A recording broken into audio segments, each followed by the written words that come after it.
गोविंदपुरा नामक गांव था। वैसे तो गांव के लोग बहुत अच्छे थे, परंतु इस गांव में एक जमींदार रहा करता था जिसका नाम चरण सिंह था। चरण सिंह एक बड़ा ही घमंडी और मस्खरा किस्म का जमींदार था। वो अक्सर लड़कियों को छेड़ा करता। आज भी जमींदार अपने खेतों की तरफ से आ रहा था। उसे रास्ते में सुनैना मिली। जमींदार उससे बोला, क्या बात है सुनैना, आजकल तो तू दिखाई नहीं देती। इसी गांव में रह रही है या कहीं और रहने लगी तू? जमींदार साहब, गांव को छोड़कर आप कहीं जाने देंगे तब ना जाऊंगी। हमारे खेतों को तो आपने गिरवी रखा हुआ है। सारा पैसा तो आपका ब्याज देने में ही चला जाता है। भला गांव को छोड़कर जाएं भी तो कैसे? तुझे कितनी बार समझाया है कि मुझे ताने मत मारा कर। आपको भी कितनी बार समझाया है कि मुझे आते जाते टोका मत करो, हाँ नहीं तो। ऐसा कहकर सुनैना वहां से चली जाती है। इसी तरह आए दिन जमींदार किसी न किसी लड़की को छेड़ता ही रहता था। गांव के सभी लोग जमींदार के इस हरकत के बारे में जानते थे, लेकिन जमींदार के डर के कारण कोई कुछ नहीं कर पाता था। एक हफ्ते पहले इस गांव में एक जीवन नाम का आदमी अपनी बूढ़ी माँ और अपनी पत्नी के साथ रहने आया था। जीवन की पत्नी का नाम सुनीता था। उन दोनों की एक बेटी थी जिसका नाम लाली था। लाली अपनी दादी से बहुत प्यार करती थी। दादी माँ, लाओ मैं आपके कंघी कर देती हूँ। हाँ बेटिया, तू मेरा सच में कितना ख्याल रखती है, लेकिन तेरे पिताजी अभी तक नहीं आए। हाँ दादी, आजकल पिताजी कहकर गए थे कि सेठ के खेतों में आज ज्यादा काम है तो वो लेट हो जाएंगे, बस आते ही होंगे। तभी सुनीता वहाँ आ जाती है और कहती है, लाली बिटिया, आती नहीं होंगी, आ गए हैं। मैंने खाना लगा दिया है, चलो सभी साथ मिलकर खाना खाएंगे। सभी साथ मिलकर खाना खा रहे थे। तभी लाली बोली, पिताजी, माँ कितना स्वादिष्ट खाना बनाती है ना? हाँ बेटा, तेरी माँ बहुत ही अच्छा खाना बनाती हैं। इसी बात पर एक रोटी और खा ले। और फिर सभी लोग हंसने लगते। अगले दिन जीवन बिना खाना खाए ही खेतों पर चला गया था। दोपहर को सुनीता लाली से कहती है, लाली बिटिया, दादी का ध्यान रखना। आज तेरे पापा खाना खाकर नहीं गए, बस मैं उनके लिए खाना खेतों पर लेकर जा रही हूँ, जल्दी ही लौट आऊंगी। सुनीता जीवन के लिए खाना लेकर जा रही थी। तभी रास्ते में जमींदार ने उसे देखा। सुनीता दिखने में बहुत सुंदर थी। जमींदार उसे ललचाई आंखों से देख रहा था। जैसे ही सुनीता पास आई, जमींदार बोला, इस गांव में आपको पहले कभी नहीं देखा, कौन हैं आप? मैंने भी आपको नहीं देखा, आप कौन हैं? मुझे नहीं जानती, मैं इस गांव का जमींदार चरण सिंह हूँ। अच्छा अच्छा, नमस्ते जमींदार जी, मेरा नाम सुनीता है। मुझे नहीं मालूम था। हम इस गांव में अभी भी रहने आए हैं। मेरे पति किसान हैं, वो दूसरों के खेतों में काम करते हैं। मैं उनका खाना लेकर ही जा रही थी। ठीक है जमींदार जी, अब मैं चलती हूँ, मुझे देर हो रही है। सुनीता के जाने के बाद जमींदार अपने मन में सोचने लगा, ये सुनीता सच में बड़ी सुंदर है। इसे किसी साधारण किसान की नहीं बल्कि मेरी पत्नी होना चाहिए था। सब अपनी अपनी किस्मत की बात है। ऐसा कहकर जमींदार अपने घर की तरफ निकल पड़ा। दूसरी तरफ सुनीता जीवन का खाना लेकर खेतों में पहुंची और बोली, अजीब, बहुत हो गया काम, अब खाना खा लीजिए, फिर काम करना। जीवन ने अपनी पत्नी के हाथों का बना खाना खाया। उसकी बहुत तारीफ की। दोनों ने हंस हंस कर बहुत बातें की। फिर सुनीता घर लौट आई। उन लोगों के जीवन में वैसे तो सब कुछ ठीक चल रहा था। फिर अचानक एक दिन की बात है, जीवन की माँ की तबीयत थोड़ी खराब हो गई और सुनीता बोली, सुनिए जी, माँ की तबीयत ठीक नहीं है, हमें उन्हें जल्दी ही डॉक्टर को दिखाना होगा। जीवन ये बात सुनकर थोड़ा सोच में पड़ गया। उसे सोच में डूबा देखकर सुनीता बोली, अजी, आप किस सोच में डूब गए? आप चिंता मत कीजिए, मैंने घर खर्च से थोड़े से पैसे बचा रखे हैं, उन्हीं से हम माँ जी का इलाज करवा लेते हैं। सुनीता की ये बात सुनकर जीवन खुश हो गया। फिर वो अपनी माँ को लेकर डॉक्टर के पास गया। डॉक्टर ने उन्हें एग्जामिन किया और बोला, देखिए जीवन जी, आपकी माँ को पेट में इन्फेक्शन है, मैं कुछ दवाइयाँ देता हूँ, अभी तो आप इसे ले लीजिए, लेकिन आपको आपकी माँ का इलाज लगातार करवाना पड़ेगा, वरना उनकी बीमारी बढ़ भी सकती है और उनकी जान को भी खतरा हो सकता है। ठीक है डॉक्टर साहब, आप अभी दवाइयाँ लिख दीजिए, मैं इनका लगातार इलाज करवाऊंगा। जीवन दवाइयाँ लेकर घर आ जाता है और जीवन की माँ कहती है, अरे बेटा, तुझे मेरे लिए इतना परेशान होने की क्या जरूरत है? मैं बुढ़िया आज हूँ, कल नहीं। आप कैसी बात करती हैं माँ? आपकी तबीयत हमारे लिए सबसे जरूरी है। हाँ बेटा, लेकिन मैं ये भी जानती हूँ कि तू बड़ी ही मेहनत करके कमा के लाता है और सिर्फ इतना ही कमाता है कि अपने घर का गुजारा ठीक ठाक चल जाए। अब मेरी दवाइयों के खर्चों का बोझ तू कहाँ से उठाएगा? तू चिंता मत कर माँ, मैं सब कर लूंगा। अच्छा, अब मैं खेतों पर जा रहा हूँ। ऐसा कहकर जीवन खेतों पर चला जाता है। दूसरी तरफ जमींदार सुनीता से मिलने का कोई बहाना ही ढूंढ रहा था। जैसे ही उसे पता चलता है कि जीवन की माँ की तबीयत खराब है, वो तबीयत पूछने के बहाने सुनीता के घर पर आ जाता है और कहता है, सुनीता, कैसी हो तुम? सुना है माँ जी की तबीयत खराब है। ठीक सुना है आपने जमींदार जी। देखो सुनीता, एक बात कहूँ, बुरा मत मानना। मैं जानता हूँ कि जीवन सिर्फ इतना कमाता है कि घर का खर्चा मुश्किल से चल पाता है। अब माँ जी की दवाइयों का खर्चा भला कहाँ से आएगा? तुम ऐसा क्यों नहीं करती कि तुम भी कुछ काम धाम करो? मेरे घर में तो काम की बहुत जरूरत है। आ जाना मेरे घर पर ही, काम में लग जाना।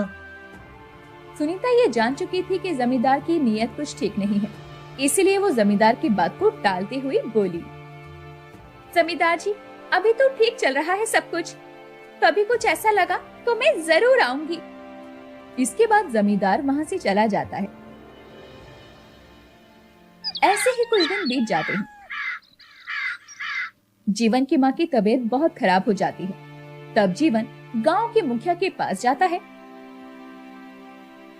और कहता है, मुखिया जी, मेरी माँ की तबीयत बहुत खराब है और मुझे पैसों की बहुत जरूरत है। कृपया करके आप मुझे कुछ पैसे उधार दे दीजिए, मैं जल्दी ही वापस लौटा दूंगा। जीवन की बात सुनकर मुखिया कहता है, जीवन, तुम्हें तो पता है कि पिछली बार की सभी लोगों की फसल खराब हो गई थी, तो मेरे पास ज्यादा पैसे तो नहीं हैं। हाँ, ये कुछ पैसे ही पड़े हुए हैं, तुम इसे रख लो, जब मन करे तब वापस कर देना। लेकिन शायद इतने पैसे में तुम्हारा काम न बने, और अगर तुम्हें ज्यादा पैसे चाहिए तो गांव में कोई व्यक्ति नहीं है जो तुम्हें उधार दे सके, जमींदार के सिवा। मानता हूँ जमींदार अच्छा आदमी नहीं है, लेकिन जरूरत पड़ने पर मदद तो सिर्फ वही कर सकता है। बस आगे तुम देख लेना भाई। ठीक है मुखिया जी, आपका बहुत बहुत शुक्रिया, मैं देखता हूँ। इसके बाद जीवन उन पैसों से अपनी माँ का इलाज करवाता है, लेकिन जल्दी ही माँ की तबीयत और खराब हो जाती है और जीवन को और पैसों की जरूरत पड़ती है। मजबूर होकर जीवन जमींदार के पास जाता है और कहता है, जमींदार जी, मुझे आपसे कुछ रुपयों की जरूरत थी, कृपया करके मुझे कुछ पैसे उधार दे दीजिए, मैं जल्दी से जल्दी आपके पैसे लौटा दूंगा। कोई बात नहीं जीवन, तुम ये पैसे रख लो और अपनी माँ का इलाज करवाओ। मैं जानता हूँ कि तुम्हारी माँ की तबीयत बहुत खराब है, इसीलिए तुम्हें पैसों की जरूरत है। जीवन वो पैसे लेकर चला जाता है। जमींदार एक कुटिल मुस्कान से जीवन को जाते हुए देख रहा था। जीवन घर आया और अपनी पत्नी को बोला, सुनीता, देखो मैं जमींदार से पैसे उधार ले आया हूँ। अब हम अपनी माँ का इलाज शहर में करवाएंगे और अच्छे डॉक्टर से करवाएंगे। इसके बाद जीवन अपनी माँ का इलाज शहर ले जाकर करवाता है। जीवन की माँ थोड़ी ठीक ठाक हो जाती है, वो लोग घर आ जाते हैं। फिर जीवन अगले दिन काम पर जाता है तो जीवन का सेठ उससे कहता है, देखो भाई जीवन, पिछले कुछ दिनों से तुम्हारे बहुत नाटक हैं और अभी तुम अपनी माँ का इलाज करवाने शहर गए थे और मुझे काम की बहुत जरूरत थी, इसीलिए मैंने दूसरे मजदूर रख लिए। अब मैं तुम्हें काम नहीं दे पाऊंगा, भाई तुम अपने लिए कोई दूसरा काम ढूंढ लो। लेकिन सेठ जी, मैं तो आपको बताकर गया था, अगर मेरा जाना जरूरी नहीं होता तो मैं जाता भी नहीं।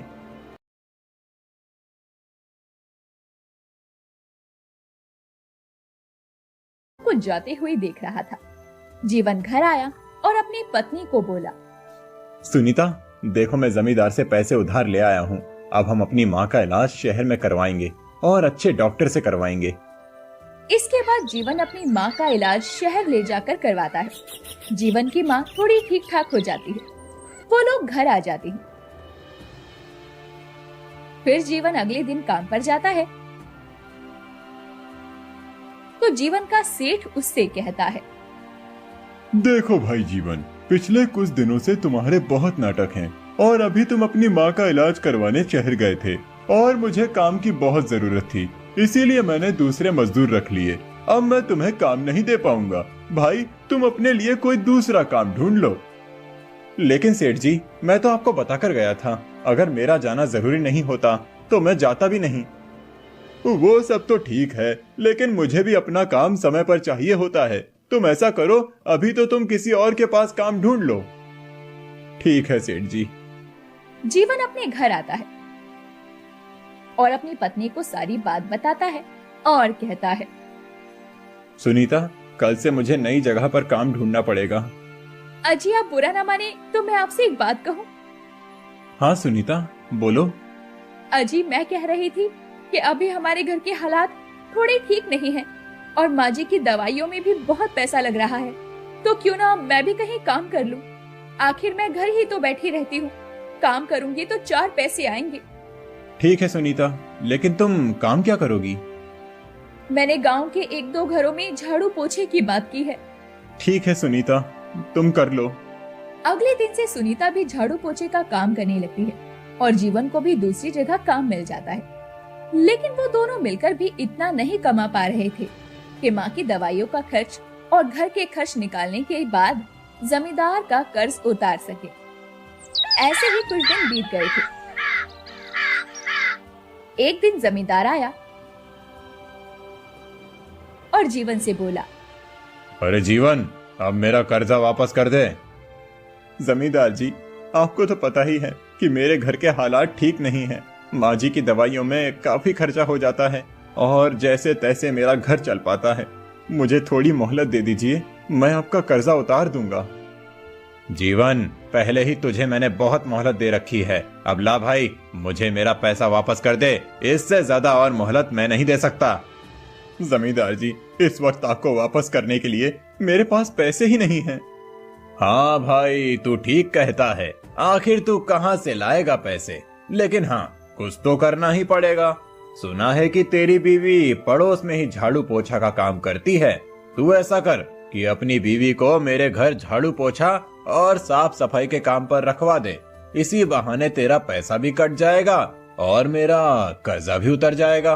जीवन को नहीं मालूम था कि जमींदार की नीयत उसकी पत्नी पर खराब है, इसीलिए जीवन ने हाँ कर दी और जमींदार वहाँ से चला गया। शाम को जब सुनीता घर आई तो जीवन ने उसे सारी बातें बताई और कहा, सुनीता, अगर हमने जमींदार का कर्जा वापस नहीं किया तो वो हमारा घर हथिया लेगा। इससे तो बेहतर है कि तुम उसी के घर पर कुछ समय काम कर लो। हम जल्दी ही पैसा इकट्ठा कर लेंगे और फिर कर्जा भी उतार देंगे। उसके बाद तुम वहाँ काम करना बंद कर देना। जीवन की बात सुनकर सुनीता मन ही मन सोचने लगी, अगर मैंने इन्हें सच्चाई बता दी तो ये मुझे जमींदार के यहाँ काम पर कभी नहीं भेजेंगे, लेकिन फिर हमारा कर्ज भी नहीं उतर पाएगा और जमींदार हमसे हमारा ये घर भी हथिया लेगा। इससे तो बेहतर है मैं कुछ दिन उसके घर पर काम कर लेती हूँ। और ऐसा सोचकर सुनीता अगले दिन जमींदार के यहाँ काम पर गई। जमींदार की पत्नी शोभा सुनीता को देखते ही बोली, अच्छा तो तुम सुनीता हो, तुम ही आज से हमारे घर में काम करने आई हो? जी मालकिन। साफ सफाई के सिवा खाना वाना बनाना भी तो आता है ना तुम्हें? जी मालकिन, मैं सब कर लूंगी। ठीक है, आज से ही काम पर लग जाओ और देखो हमारे यहाँ बहाना नहीं चलेगा, रोज काम पर आना पड़ेगा। अच्छा मालकिन, ठीक है। अब सुनीता जमींदार के यहाँ काम करने लगी। एक दिन सुनीता काम कर रही थी, तभी शोभा की एक सहेली शोभा से मिलने आई। शोभा ने सुनीता को आवाज दी, सुनीता, अरे ओ सुनीता, जल्दी से मेरी सहेली के लिए चाय और थोड़े बिस्किट वगैरह ले आ। जी मालकिन। शोभा की सहेली पारुल सुनीता को बहुत ध्यान से देख रही थी और फिर शोभा से बोली, शोभा, ये तेरे घर की नौकरानी है क्या? हाँ यार, अभी नई लगी है। इसके पति ने मेरे पति से कर्ज लिया था, वो वापस नहीं कर पाया, इसलिए ये काम करके चुका रही है। वो तो ठीक है यार, लेकिन ये बहुत सुंदर है। इतनी सुंदर नौकरानी रखते हुए तुझे डर नहीं लगता? क्या मतलब है तेरा? मैं समझी नहीं। अरे इसमें ना समझने जैसा क्या है? पतियों की नजर का क्या भरोसा। और फिर तेरी नौकरानी तो बहुत सुंदर है, जरा ख्याल रखना। वे लोग बातें कर रहे थे कि तभी सुनीता वहाँ चाय और नाश्ता लेकर आ गई। लीजिए मालकिन चाय। ठीक है, तू यहाँ रख दे और जा यहाँ से। शाम को जमींदार जब घर आया तो सुनीता को देखकर बहुत खुश हो गया और वो शोभा से बोला, शोभा, सुनीता से ज्यादा काम मत करवाना। बेचारी अपने पति का कर्ज उतारने के लिए आई है। उसे ऐसा नहीं लगना चाहिए कि हम उससे ज्यादा ही काम करवा रहे हैं। जमींदार की बात सुनकर शोभा बोली, हाँ जी ठीक है, मैं उसका ख्याल रख लूंगी। आपको ज्यादा चिंता करने की जरूरत नहीं है। अगले दिन से शोभा सुनीता से बहुत चिढ़ने लगी और वो उससे बहुत बुरी तरह से बात करती थी। तुमसे जल्दी जल्दी काम नहीं होता क्या? तुम जानबूझकर रात तक काम करती हो ताकि तुम यहीं पर रह सको। अपनी झोपड़ी अच्छी नहीं लगती है क्या तुम्हें? कैसी बातें कर रही हैं मालकिन आप? काम ही इतना सारा होता है कि वो रात तक खत्म नहीं होता। ठीक है, अब ज्यादा मुंह मत चला। जल्दी जल्दी काम कर और अपने घर जा। और हाँ, जमींदार जी से ज्यादा बातें करने की कोशिश भी मत करना। शोभा ऐसा कहकर कमरे में चली गई। सुनीता को शोभा की ये बातें बहुत बुरी लगती थी, लेकिन आखिर वो कर भी क्या सकती थी, इसीलिए वो चुपचाप अपने काम में लग गई। ऐसे ही कुछ दिन बीत जाते हैं। जमींदार की नजर लगातार सुनीता पर बनी रहती थी। वो आते जाते बस सुनीता को ही देखता रहता था, लेकिन सुनीता कभी भी उसकी तरफ ध्यान नहीं देती थी। एक दिन की बात है, सुनीता किचन में बर्तन धो रही थी।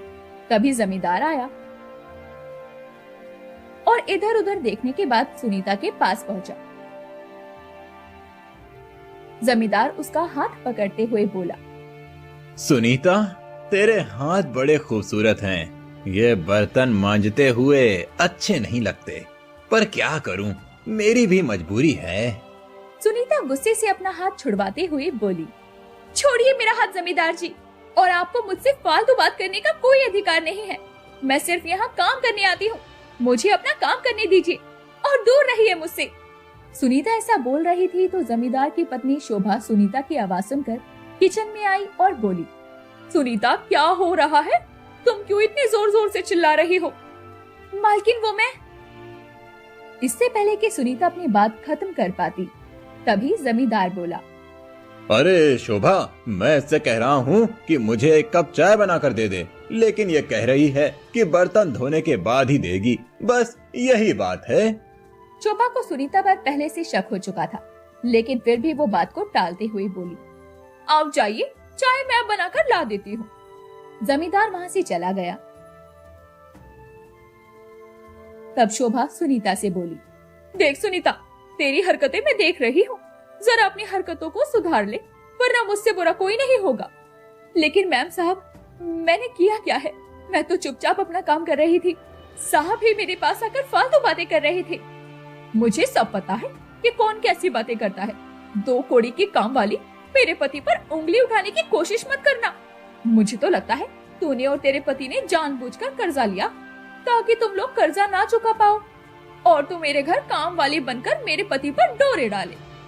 शोभा की बात सुनकर सुनीता की आंखों में आंसू आ जाते हैं, लेकिन वो कर भी क्या सकती थी, इसलिए वो रोते हुए चुपचाप बर्तन धोने लगती है। ऐसे ही कुछ समय बीत जाता है। एक दिन शोभा बाजार गई हुई थी, तभी जमींदार सुनीता के पास आया और बोला, सुनीता, मुझे तुमसे कुछ बात करनी है। जमींदार जी, चले जाइए यहाँ से, मुझे आपसे कोई बात नहीं करनी।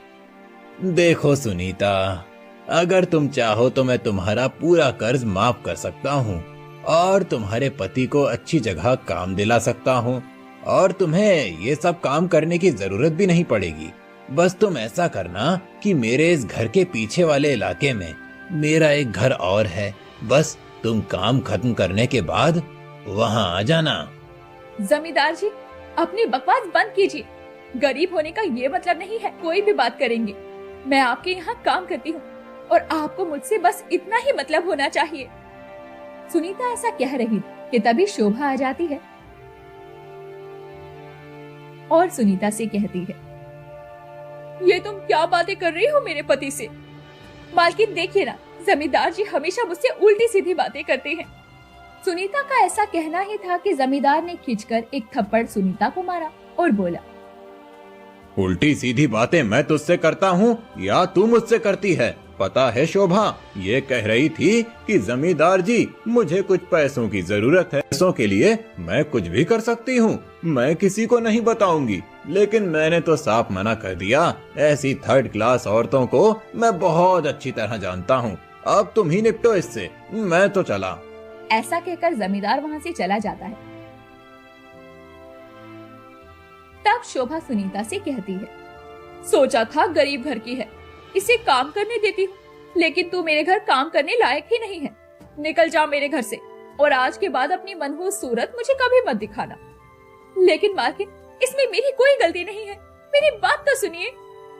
मुझे तेरी कोई बात नहीं सुननी, इसी वक्त निकल जा मेरे घर से और दोबारा कभी यहाँ मत आना अपनी मनहूस शक्ल लेकर। सुनीता वहाँ से निकल जाती है और मायूस होकर अपने घर जाने लगती है। तभी रास्ते में जमींदार मिलता है और सुनीता से कहता है, देखा सुनीता, मेरी बात न मानने का नतीजा। और अगर तुमने अभी भी मेरी बात नहीं मानी तो मैं अपने कर्ज के बदले में तुम्हारा घर भी हथिया लूंगा, फिर रहना सड़कों पर अपने पति के साथ। जमींदार जी, आप सही कह रहे हैं, मुझे आपकी बात मान लेनी चाहिए। वैसे भी गरीबों को अमीरों की बात माननी ही पड़ती है। अरे वाह, तुम समझ गई। चलो ठीक है, देर से ही सही, तुम्हें बात तो समझ में आई।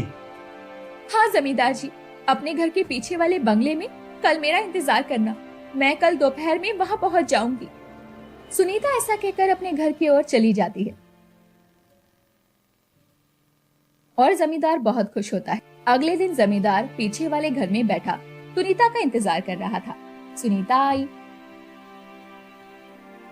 और बोली, जमींदार जी, आपने मुझे बुलाया था ना, तो मैं आ गई। लेकिन पहले मुझे एक बात बताइए कि मुझसे पहले कितनी गरीब लड़कियों की मजबूरी का फायदा उठाकर आपने उन्हें यहाँ बुलाया है? बहुत सारी। तुमसे पहले पहलवान की बेटी विशाखा आई थी यहाँ, और उससे पहले नविता आई थी। अब जब आपने मुझे बता ही दिया है तो ये भी बता दीजिए कि आप गांव वालों से उनकी जमीन के कागज कानूनी तरीके से हथियाते हैं या गैर कानूनी? ये सब काम कानूनी तरीके से नहीं होते, बल्कि गैर कानूनी तरीके से होते हैं। सुनीता इसी तरह जमींदार से सवाल करती गई और जमींदार अपने बारे में सारी बातें सुनीता को बताता गया। उसे ये नहीं पता था कि सुनीता के इसके पीछे क्या चाल थी। जब सारी बातें खत्म हो गई, तब सुनीता आवाज देकर बोली, मालकिन, अब आप अंदर आ सकती हैं। इसके बाद सुनीता ने दरवाजा खोला तो शोभा और शोभा के साथ कुछ पुलिस वाले बाहर खड़े हुए सारी बातें रिकॉर्ड कर रहे थे। ये सब कुछ सुनकर शोभा की आंखों में अब आंसू आ गए थे। दरअसल सुनीता तो पहले ही पुलिस वालों के साथ साथ शोभा को भी फोन करके सारी बातें बता चुकी थी और उसे उसी समय पर वहाँ पर बुलाया था। फिर शोभा पुलिस वालों से बोली, इंस्पेक्टर साहब, ले जाइए मेरे पति को अरेस्ट करके और इन्हें ऐसी सजा दीजिएगा कि फिर कभी कोई अपनी पत्नी के साथ धोखा न कर सके। सुनीता शोभा की बातें सुनकर बोली, नहीं मालकिन, इसके लिए ये सजा भी कम है। इसके बाद सुनीता ने जमींदार का मुंह काला कर और फिर पुलिस के हवाले कर दिया। ये देखकर सुनीता के साथ